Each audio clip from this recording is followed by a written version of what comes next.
हमारा बहुत सिंपल सा बहुत सीधा सा मकसद है कि वक्फ बोर्ड और वक्फ प्रॉपर्टियों को सरकारी चंगुल से आज़ाद किया जाए। बिल्कुल उसी तरह से जिस तरह से कि सरदारों की प्रॉपर्टीज़, उनके गुरुद्वारों की प्रॉपर्टीज़ आज़ाद हैं, उनका इलेक्शन होता है उनके उहदेदारों को चुनने के लिए। और हमने आज महात्मा गांधी जी की समाधि को इसलिए चुना है कि महात्मा गांधी जी का ही स्टेटमेंट था जब गुरुद्वारा प्रबंधक कमेटी एक्ट बना था 1925 में। 25 जुलाई 1925 को महात्मा गांधी जी ने कहा था कि हम जंग आज़ादी की आज पहली जंग जीत चुके हैं।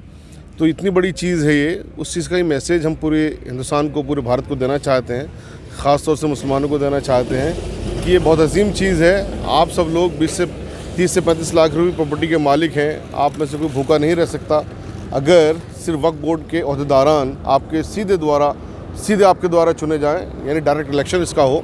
तो इतनी सी हमारी डिमांड है सरकार को, और हमारे अपने लोगों से भी हमारी ये डिमांड है, हमारी ये दरख्वास्त है कि वो इसके ऊपर थोड़ी सी अपनी मांग सरकार के पास तक उठाएं। हमारा आंदोलन 2013 से चल रहा है। अफसोस की बात यह है कि सरदार कौम 1925 में कामयाब हो जाती है, 1922 में अपना आंदोलन शुरू करती है, लेकिन हम अभी तक भी इसमें कामयाब नहीं हैं क्योंकि हमारे बड़ों ने इसके बारे में शायद सोचा ही नहीं, इसके बारे में शायद ज़रूरत महसूस नहीं की या उनके दिमाग में नहीं आया। खैर कोई बात नहीं, देर आयत दुरुस्त आयत वाली बात है। तो हमें यकीन है कि इंशाअल्लाह हम आने वाले वक्त में ज़रूर इसमें कामयाब हो जाएंगे। कि इन सब का एक ही समाधान है कि वक्फ बोर्ड का इलेक्शन सीधे मुसलमानों के ज़रिए हो।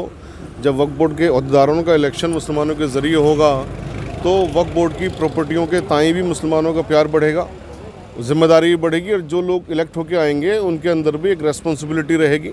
तो इससे ट्रांसपेरेंसी आएगी, अकाउंटेबिलिटी आएगी।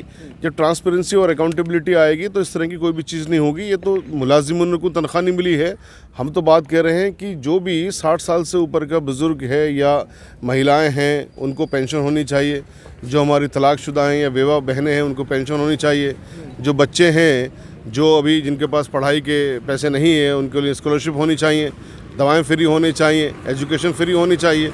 और ये सारी चीज़ें हम सिर्फ वक्फ बोर्ड की आज़ादी से कर सकते हैं, बहुत आसानी से कर सकते हैं। इससे पूरा देश आगे बढ़ेगा। ये बेसिकली पूरे देश को बहुत ताकत देने वाली चीज़ होगी।